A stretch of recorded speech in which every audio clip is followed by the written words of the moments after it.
All right, let's dive into Salta today.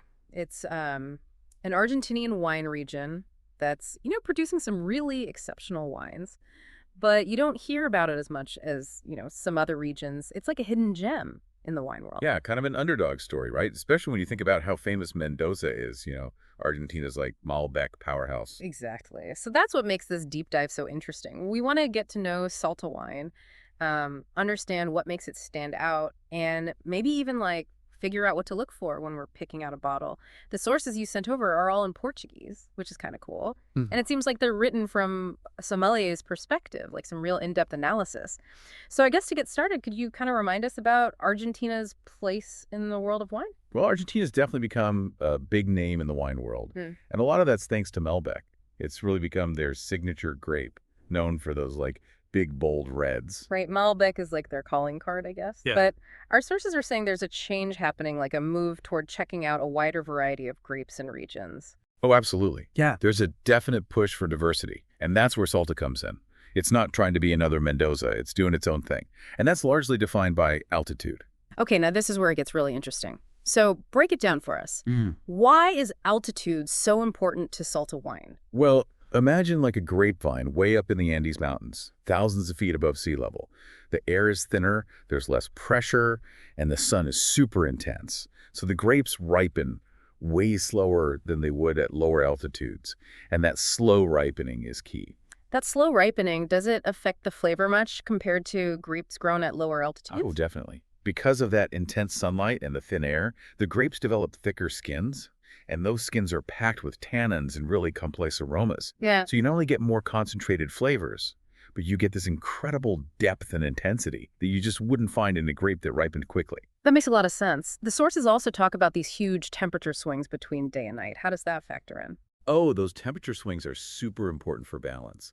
It's like scorching hot days that let the grapes ripen and develop all those sugars, but then the temperatures drop like crazy at night.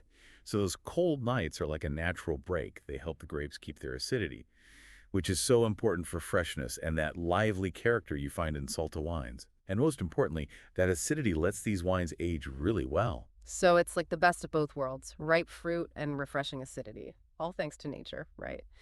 What about the impact of the high altitude on how they grow the grapes, especially when it comes to sustainability? High altitude also means less humidity. And that's a huge advantage when we're talking about sustainable practices. Lower humidity means less chance of fungal diseases, so they don't need to use as many chemical treatments. Salta's winemakers can really focus on farming sustainably, which is a big deal these days with everyone thinking about the environment. That's great, a win-win. But our sources also mention some challenges that come with making wine at such high altitudes. It's not all easy, is it? Oh, definitely not. You're dealing with intense UV radiation from the sun, which can damage the grapes. There's always a risk of frost. And of course, water is scarce in the mountains. These aren't easy problems to solve. Salta's winemakers have to be so resourceful and adaptable. They're constantly coming up with new ways to protect their vines and make sure they're producing top quality wines. It sounds like they're truly masters of their craft, working in an environment like that. Speaking of different environments, our sources dive into the different subregions within Salta. What makes them so unique, and what kinds of wines should we be looking out for? Salta's diversity is really captivating. Each subregion has its own personality, shaped by those little differences in altitude, soil, and climate. Let's start with Cafayate, which is like the heart of Salta wine. Cafayate seems to be where it all started. I'm particularly interested in its connection to the Torrentes grape. Cafayate is where Torrentes really shines. This is Argentina's signature white grape. And in Cafayate, it develops these incredibly aromatic qualities. Think of a wine bursting with floral notes like jasmine and rose petals, along with this zesty citrus, almost like biting into a grapefruit. And then there's often a touch of spice that adds complexity. Cafayate Torrentes is truly unique, and it pairs perfectly with local cuisine, especially seafood. It sounds so refreshing and unlike any other white wine I've ever heard of. Our sources also mention San Carlos, and I'm curious how it compares to Cafayate, considering they're pretty close geographically. That's the beauty of terroir, right? Hmm? St. Carlos is known for its elegant Malbec. Yeah. Now, we talked about Malbec being Argentina's claim to fame, but in Salta, it takes on a more refined style, especially in San Carlos. You get those classic Malbec flavors of blackberry and plum, but they're more restrained, more structured. It really shows how the same grape can express itself differently depending on where it's grown. That's fascinating. It really highlights how much the environment influences a wine's character. And then there's Molinos and Caci, which sound like they're pushing the limits of high altitude winemaking. Now we're talking extremes. These subregions are home to some of the highest vineyards, not just in Argentina, but maybe in the world. Cachi, for example, has vineyards that are over 10,400 feet above sea level. That's even higher than those famous vineyards in the Tibetan Plateau, which are around 9,800 feet. Wow, 10,400 feet. That's amazing. So does that mean the wines are even more intense at those heights? Absolutely. The wines from Molinos and Cachi are incredibly concentrated, and they can age for a really long time. The Malbecs, for instance, have this brooding quality to them, with rich, dark fruit, earthy notes, and really robust tannins that need time to soften. They're like the ultimate expression of what altitude can do to a grape. I'm starting to think we need a whole tasting session just to explore all the different styles of Salta Malbec. But let's not forget about the other stars of the show, the other grape varieties that really shine in Salta. What makes them so special in this unique environment? Salta is a playground for grape varieties, but there are a few that really stand out. Now that we've explored the diverse terroirs of Salta, let's dive into the grapes that truly shine in this unique environment. Let's start with Argentina's signature white, Torrontés. Carrantes, it sounds really incredible. The way it develops in Salta, could you tell us a bit more about what makes it so unique? Torrontés in Salta is something else. It's like the high altitude just takes those unique floral aromas we were talking about, the jasmine, the rose petals, and makes them even stronger. And then you get this amazing mix of grapefruit zest and a little hint of tropical fruit. And that crisp acidity, it's so refreshing. It's a wine that really surprises you. It's unlike any other white wine out It there. definitely sounds like something I need to try. Yeah. What about Malbec? We've talked a bit about how Salta has its own take on this popular grape, but I'm curious about what makes it stand out from, say, a Malbec from Mendoza. Salta Malbec is all about intensity, structure, and elegance. You still get those delicious dark fruit flavors, the blackberry, the plum, but they're just more concentrated, more intense, because that slow ripening we talked about. And then there's these little hints of floral notes and spice that weave through the fruit, adding complexity.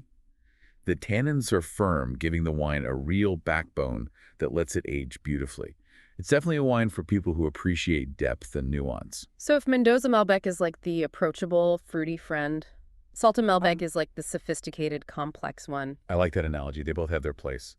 But Salta Malbec definitely offers something different, something that reflects the unique terroir where it's grown. And what about Cabernet Sauvignon? Does Salta put its own twist on this classic grape too? Cabernet Sauvignon absolutely thrives in Salta's high-altitude vineyards. Mm. It develops this incredible power and complexity. They have those classic Cabernet flavors, blackcurrant, cedar, baking spices, but amplified, more concentrated. And the tannins are robust, giving the wine structure and the potential to age for decades. It's really a symphony of flavors. It sounds like Salta has a magic touch when it comes to these classic grapes.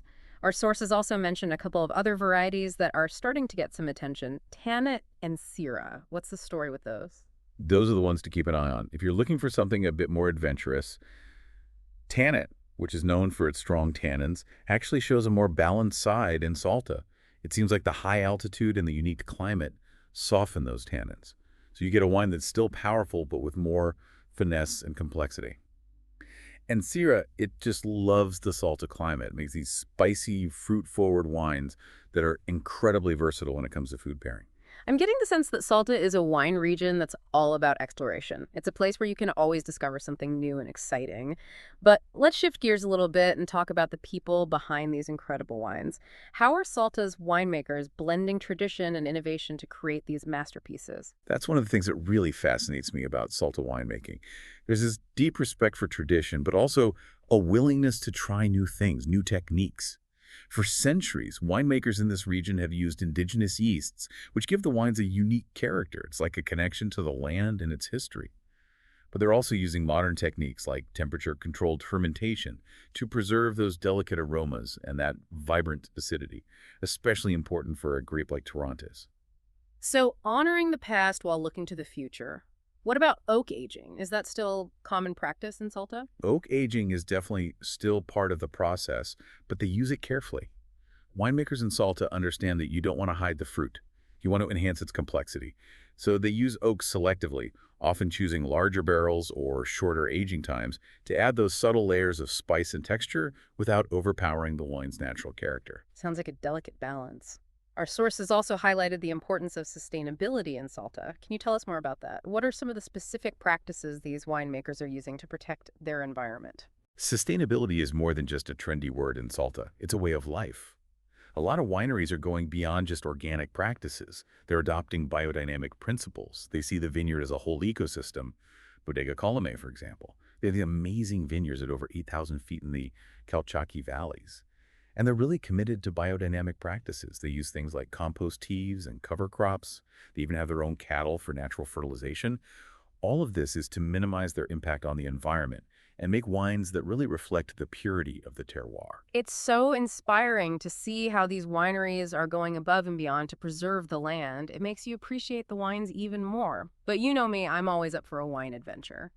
Our sources paint such a vivid picture of Salta as a must-visit destination. What would you say are the highlights for someone who wants to experience the magic of Salta firsthand? Salta is like a dream come true for wine lovers who want to see amazing landscapes, visit charming towns, and taste world-class wines. Yeah. Imagine driving through the Cafayate Valley, surrounded by these huge red rock formations that have been shaped by centuries of wind and erosion. Vineyards stretch out as far as you can see, and the rows of vines look like green ribbons against this dry landscape. And then you have the Andes Mountains off in the distance with their snow-capped peaks. It's a truly breathtaking scene. You had me at red rock formations. It sounds incredible. What about the wineries themselves? Are there any that really stand out that we should put on our itinerary? Oh, there's so many fantastic wineries to visit in Salta. But a couple come to mind. Bodega Colome, which we just talked about, Yeah. is a must-see. It's not just about the high-altitude vineyards and their biodynamic practices. They also have this amazing Things Terrell Museum on site. It's this fascinating blend of art and nature. And then there's El Estico, which is known for its beautiful colonial architecture and its historic hotel. You can really immerse yourself in the charm of Salta's wine country. It's like taking a step back in time. But I imagine there's more to Salta than just the wine and the scenery. What about the culture and the food? What are some experiences that would really bring the region to life? Salta is all about immersing yourself. It's about connecting with the people, the culture, and the land.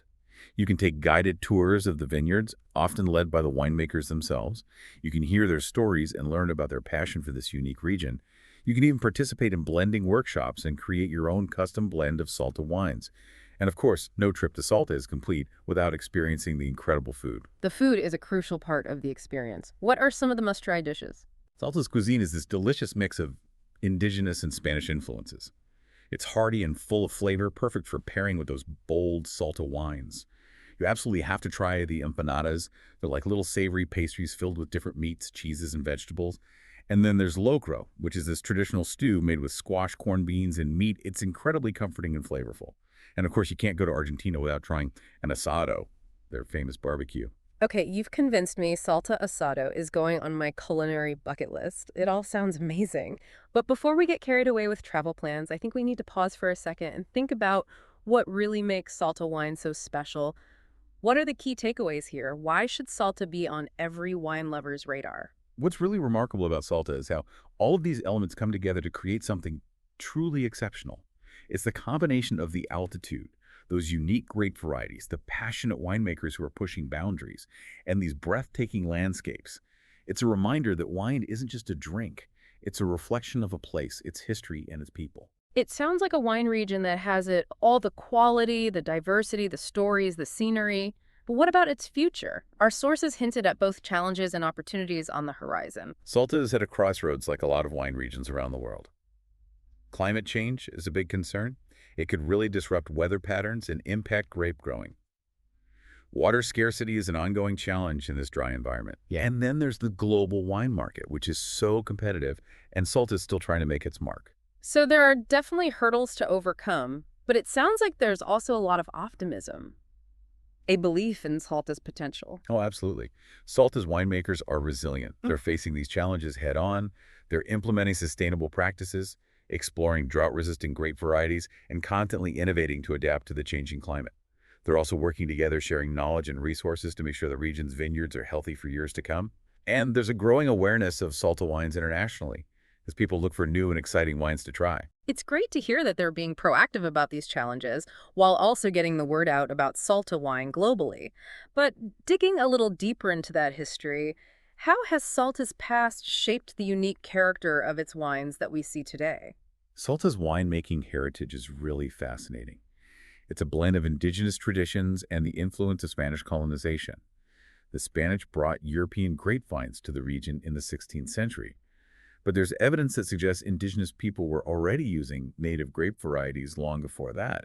They might have even been making some kind of fermented beverage. That's so interesting. So that there could be a much longer history of winemaking in Salta than most people realize.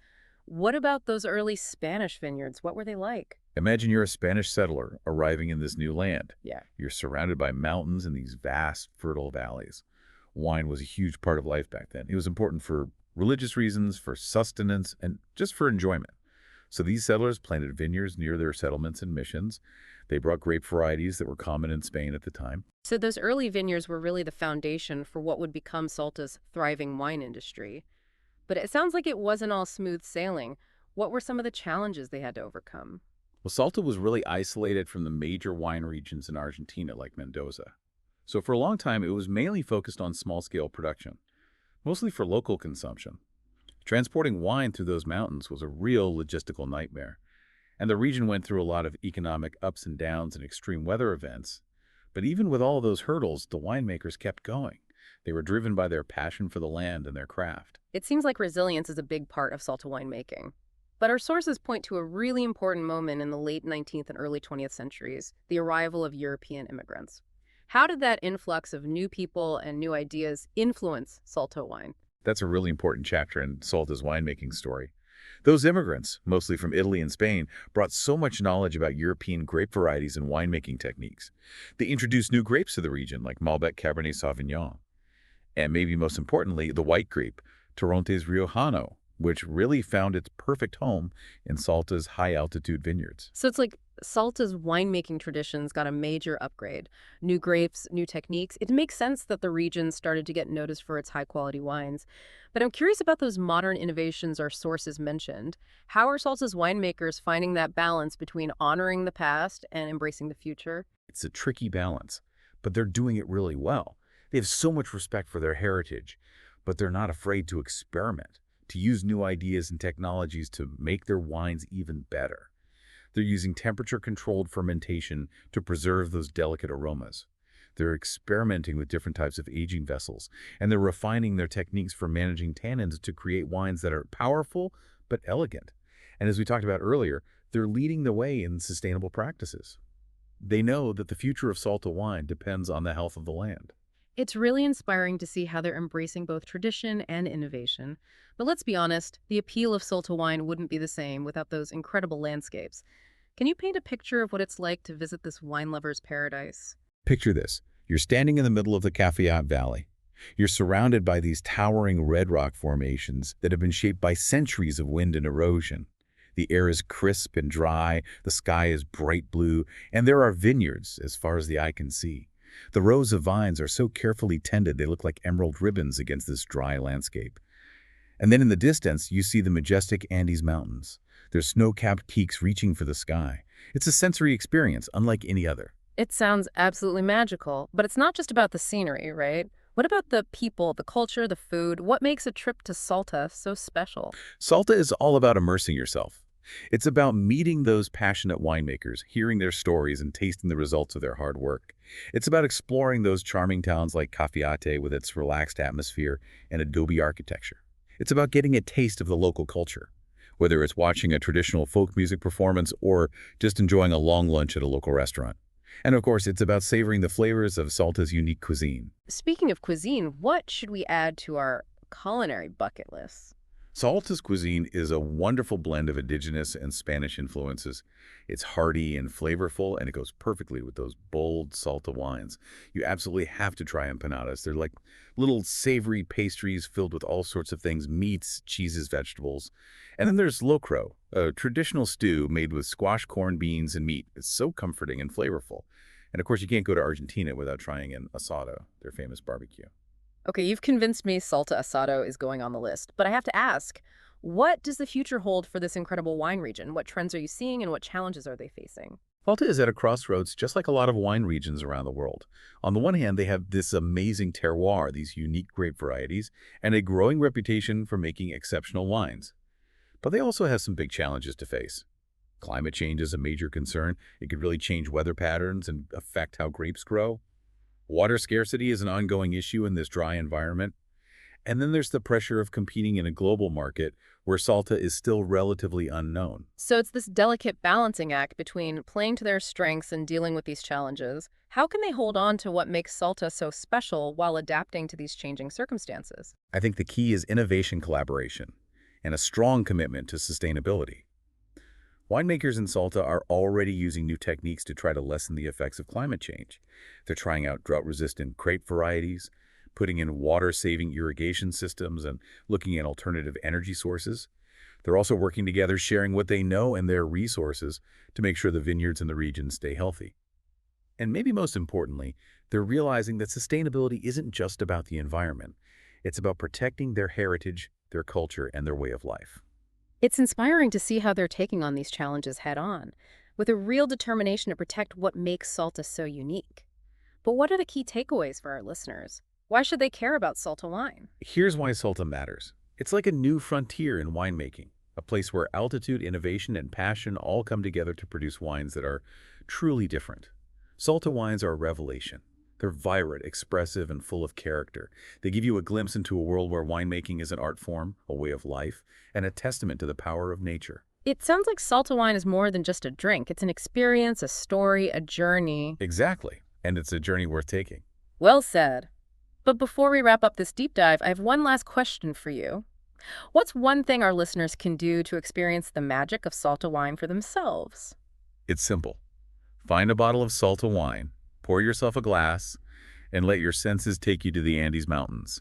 Let the aromas, the flavors, the stories behind the wine take you on a journey of discovery. That's a perfect way to end this. I don't know about you, but I'm ready for a glass of Salta Torrontés right now. I'm right there with you. Cheers to that. Cheers to that. You know, as we've been talking about Salta, one thing that's really striking me is just how diverse it is as a region. It's not like every wine from there tastes the same. Right. That's what makes it so interesting. Each subregion has its own distinct personality. Yeah. Influenced by those little differences in altitude, soil, and climate.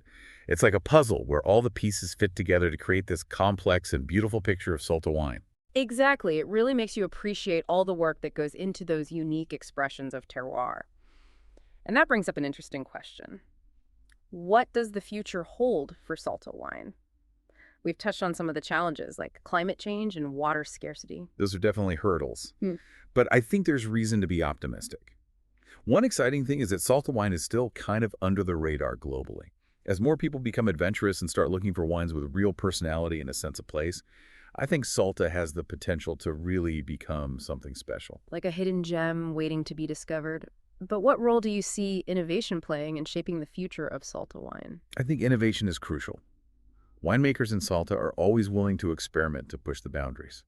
They're refining their techniques all the time, exploring new blends, and even experimenting with different grape varieties to see what works best at those high altitudes. They're using technology to manage water better and deal with the effects of climate change. It's a really dynamic wine region full of creativity and a desire to be the best. That pioneering spirit is really inspiring. But what about climate change specifically? How might those changes in weather patterns affect this delicate region? That's the big question, isn't it? It's something all wine regions are facing these days. Those changes in temperature and rainfall could affect everything. How grapes ripen, disease pressure, it's a real challenge. Yeah. But Salta's winemakers are already adapting. They're putting in water-saving measures, testing out drought-resistant rootstocks, and exploring new ways to grow grapes to try to minimize the effects of climate change. So it's a combination of cautious optimism and proactive problem solving, which seems to be the hallmark of Salta winemaking in general. Exactly. There's this feeling of resilience, this determination to overcome obstacles and create wines that truly reflect the unique character of this extraordinary place. Well, I have to say, this deep dive has been a real eye-opener. Salta is definitely on my list of wine regions to visit now. I highly recommend it. But before we wrap things up, is there one key takeaway you'd want our listener to remember about Salta wine? I think the most important thing is to remember that Salta is more than just a name on a map. It's a region that's redefining what Argentinian wine can be. It's a place where you can actually taste the altitude, feel the history, and experience the passion that goes into every bottle. Salta is an invitation to explore, to discover, and to fall in love with wine all over again. Beautifully said. And on that note, I think it's time for us to raise a glass to the wines of Salta. Cheers to this amazing region and its bright future. Cheers to Salta. And cheers to you, our listener, for joining us on this deep dive. May your wine journey be filled with just as much wonder and discovery as ours has been. Until next time. That's a wrap.